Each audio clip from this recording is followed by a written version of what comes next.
Halo guys, assalamualaikum warahmatullahi wabarakatuh. Saya Nisa Nuraini. Pada video ini saya akan menjelaskan tentang teori inflasi. Sebelum masuk ke materi, berikut adalah biografi singkat tentang diri saya. Oke, simak terus videonya ya guys.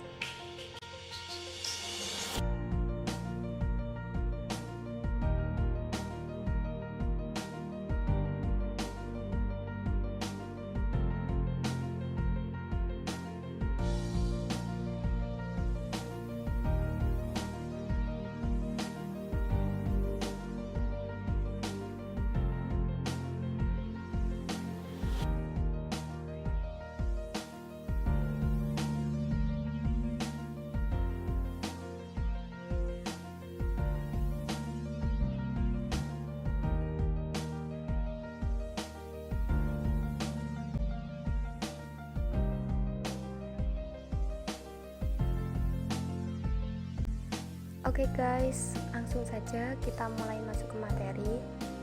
Pada materi kali ini akan ada 5 pokok bahasan yang akan saya jelaskan. Yang pertama adalah konsep dasar inflasi, yang kedua jenis-jenis inflasi, yang ketiga penyebab timbulnya inflasi, yang keempat dampak inflasi, dan yang kelima adalah kebijakan mengatasi inflasi. Oke guys, kali ini kita akan mulai dari subbab pertama terlebih dahulu ya, yaitu tentang konsep dasar inflasi. Jadi, apa sih itu inflasi? Inflasi adalah suatu kondisi kenaikan harga barang dan jasa secara umum dan terus-menerus. Kata umum di sini berarti kenaikan harga barang tidak hanya terjadi pada satu jenis barang saja, tapi kenaikan harga itu meliputi kelompok barang yang dikonsumsi oleh masyarakat. Terlebih lagi, kenaikan itu akan dipengaruhi harga barang lain di pasar. Dan untuk terus-menerus berarti bahwa kenaikan harga terjadi tidak hanya sesaat saja. Misalnya, kenaikan harga barang menjelang hari raya.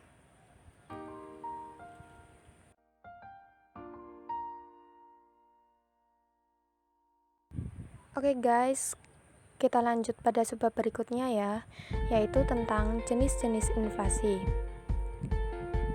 Yang pertama, saya akan menjelaskan tentang jenis inflasi berdasar tingkat keparahannya.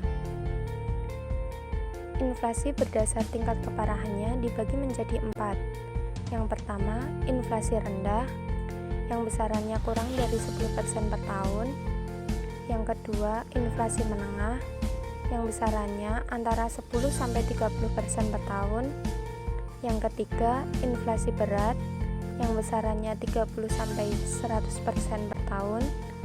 Dan yang keempat adalah hyperinflation, yang besarannya lebih dari 100% per tahun.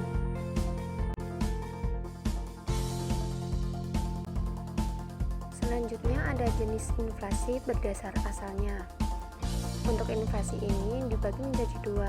Yang pertama adalah domestic inflation, yaitu inflasi yang disebabkan faktor-faktor dari dalam negeri, misal akibat dari gagal panen yang menyebabkan naiknya harga bahan makanan.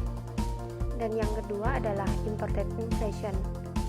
Hal ini dipengaruhi karena adanya perubahan harga di luar negeri, misalnya inflasi yang disebabkan oleh naiknya harga barang impor.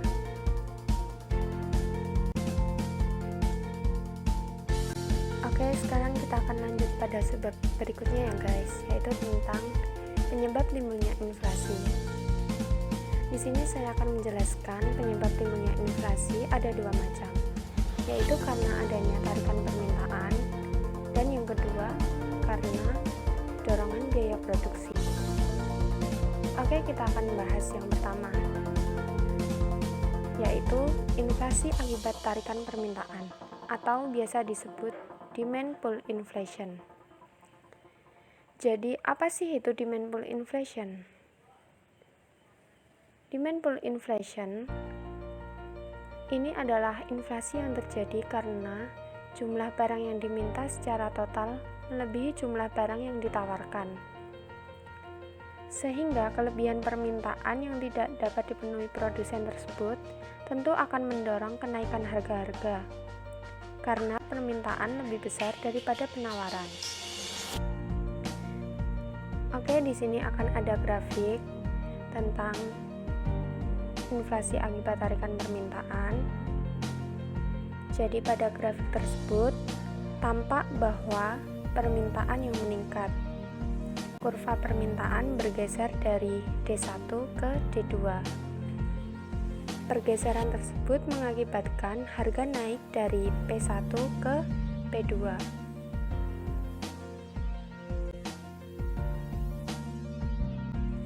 Penyebab inflasi yang kedua diakibatkan karena adanya dorongan biaya produksi.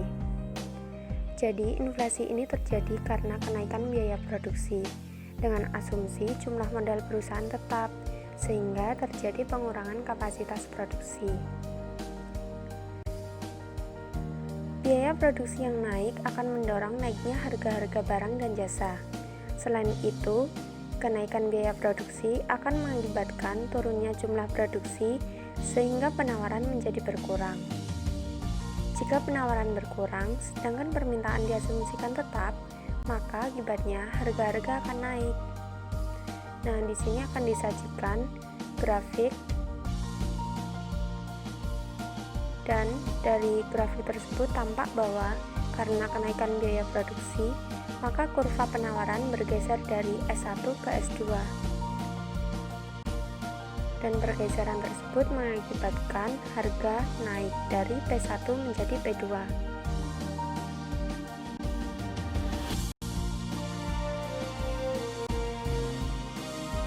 Oke, next.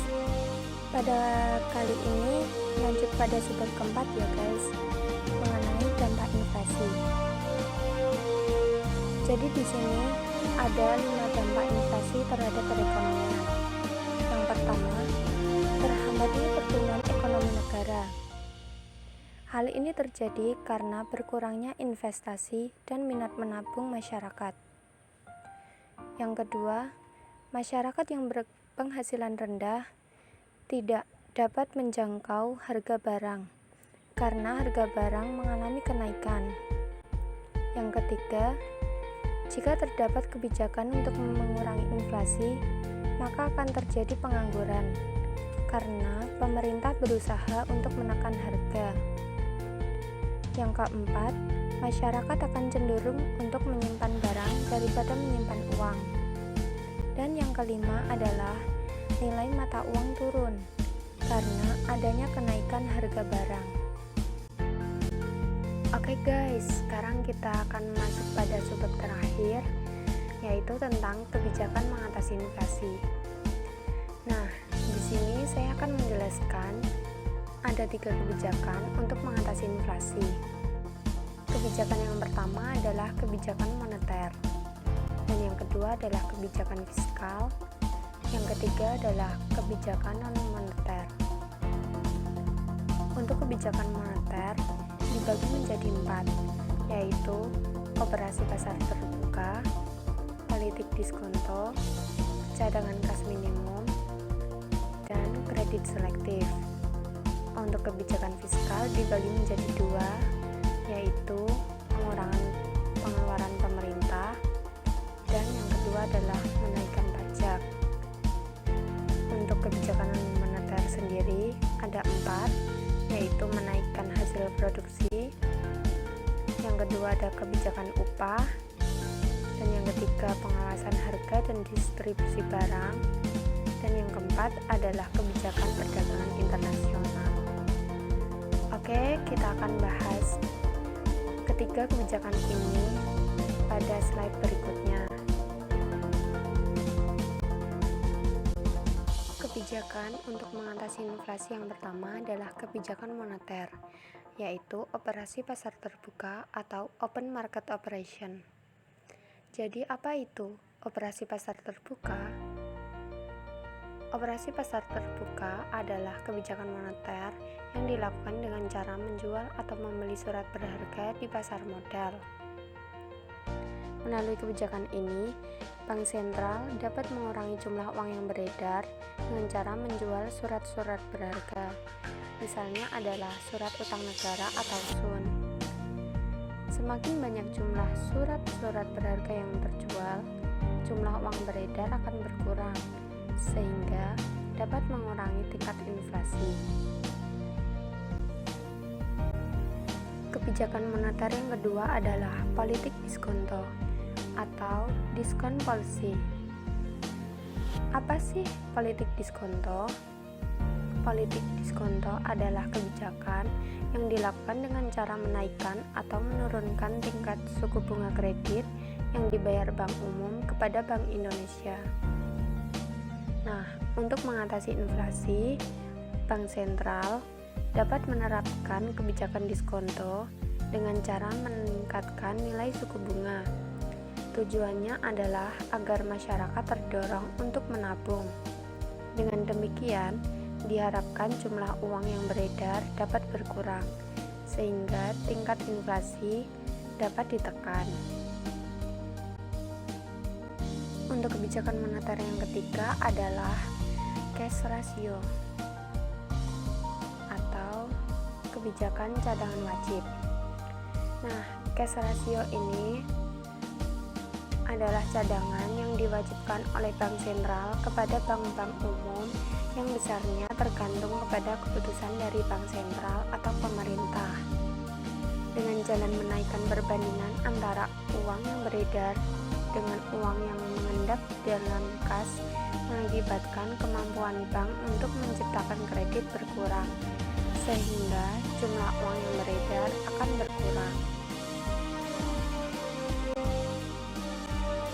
Untuk kebijakan moneter yang terakhir adalah kredit selektif.